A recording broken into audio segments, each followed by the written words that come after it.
नमस्कार दोस्तों, मैं हूं विकास पाराशर और आप देख रहे हैं द सुपरमॉक हेल्थ एंड वेलनेस। आपका स्वागत है।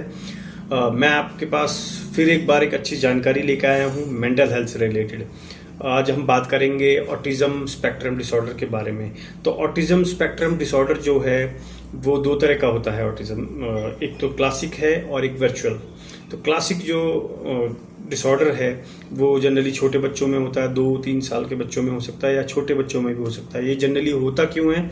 जब न्यूरो डेवलपमेंट प्रॉपर तरीके से नहीं हो पाती है या कोई न्यूरो ट्रांसमिट प्रॉपर नहीं हो पाते हैं या कोई न्यूरो से रिलेटेड कोई भी एबनॉर्मलिटी या प्रॉपर ब्रेन डेवलप नहीं हो पाया, तब ये दिक्कत आती है। जब ये इश्यूज आते हैं जनरली छोटे बच्चों में आते हैं और ये जेनेटिक भी हो सकते हैं, मदर फादर से भी रिलेटेड हो सकते हैं या फोर फादर से रिलेटेड हो सकते हैं। उनको कोई इशू हो तो वो जेनेटिकली ट्रांसफ़र हुआ हो तो भी हो सकता है, या कई बार प्रेगनेंसी के दौरान मदर के साथ प्रॉपर न्यूट्रिशन ना मिलना या प्रॉपर डेवलपमेंट ना होना, तब भी ब्रेन के इश्यूज आते हैं। और जब ब्रेन प्रॉपर डेवलप नहीं होता तब ये एबनॉर्मलिटी आती है। जनरली इसमें बच्चे के जो सिम्टम्स जो होते हैं वो आप देखेंगे, बच्चे आपके प्रॉपर तरीके से बातें नहीं सुनेंगे, क्योंकि छोटे बच्चों में बहुत ज़्यादा आप समझ नहीं पाएंगे, क्योंकि आपको लगेगा कि तो नॉर्मल बच्चे इसी तरह से करते हैं, सुनते नहीं। लेकिन जैसे जैसे बच्चे बड़े होंगे आप उनको ट्रेस कर सकते हैं, रिकॉग्नाइज कर सकते हैं कि ये नॉर्मल बच्चों की तरह बिहेव नहीं कर रहे हैं। हम इनको कुछ कह रहे हैं तो ये प्रॉपर सुन नहीं रहे हैं, ये अपने में ही मस्त हैं। हम कुछ कहना चाह रहे हैं तो ये उस तरह से रिएक्शन नहीं दे रहे हैं। तो इस तरह की बातें आप धीरे धीरे नोट करेंगे तो आपको पता लगेगा कि यार ये तो नहीं, ये नॉर्मल बिहेवियर नहीं है। और उसके लिए आपको जल्दी ही किसी न किसी जो बच्चों के डॉक्टर हैं या न्यूरोलॉजिस्ट हैं उनसे संपर्क करना पड़ेगा। उसके बाद होता है वर्चुअल जो डिसऑर्डर होता है। वर्चुअल में बच्चों के साथ जो आज के टाइम में बहुत बड़ा इशू आ रहा है, पेरेंट्स बच्चों पर ज़्यादा ध्यान दे नहीं रहे हैं। उन्हें खाना खाने के लिए फ़ोन देते हैं या किसी और कारण भी फ़ोन जो स्क्रीन टाइम आप ज़्यादा दे रहे हैं उनको, और वो ज़्यादातर फ़ोन में या टीवी में लगे हुए हैं। उसमें होता क्या है कि आपका ब्रेन का जो फंक्शन है, आप एक तरह से एक काल्पनिक जो दुनिया है, मतलब टीवी या फ़ोन की जो दुनिया है उसमें ज़्यादा कंसंट्रेट करते हैं, बल्कि उसमें रियल जो लाइफ है उसमें ना करके।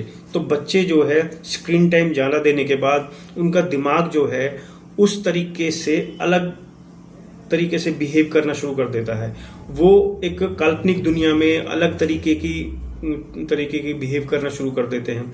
वो सुनते नहीं हैं, आपकी बातें नहीं सुनेंगे, और उनकी जो आंखें हैं उनसे आपको अलग जो ठहरी हुई आपको लगेंगी। आपकी जो बातें हैं वो इतना खो जाएंगे टीवी में या फोन में कि आप उनको कुछ बोल रहे हैं तो वो सुनेंगे नहीं। तो इस तरह के इश्यूज आपको देखने को मिलेंगे और बाद में फिर उनके अंदर धीरे धीरे ब्रेन के साथ इस तरह से दिक्कत आएगी कि जब आप उनसे बातें करना चाहेंगे तो वो अलग तरीके का बिहेव करना शुरू कर देंगे। और बाद में तो एक डिजीनेस, उनके अंदर एक घबराहट फील होगी जब उनसे आप फ़ोन लेंगे या टीवी के आगे से हटाएंगे, या फिर उनके अंदर एक शेकनेस आपको फील होगी कि भी वो उनके हाथ या पैर ऐसे ऐसे कांपेंगे, जैसे कि जनरली पार्किंसन डिजीज़ में होता है, पर वो नहीं है। लेकिन इस तरह के जो ये होता क्यों है? क्योंकि ये आपके जो ब्रेन के सिग्नल हैं वो जिस तरह से आप बिहेव करना चाह रहे हैं उस तरह से नहीं कर पा रहे हैं, आप उनको ग्रैस्प नहीं कर पा रहे हैं, तो वो डिस्टर्बेंस आ जाती है।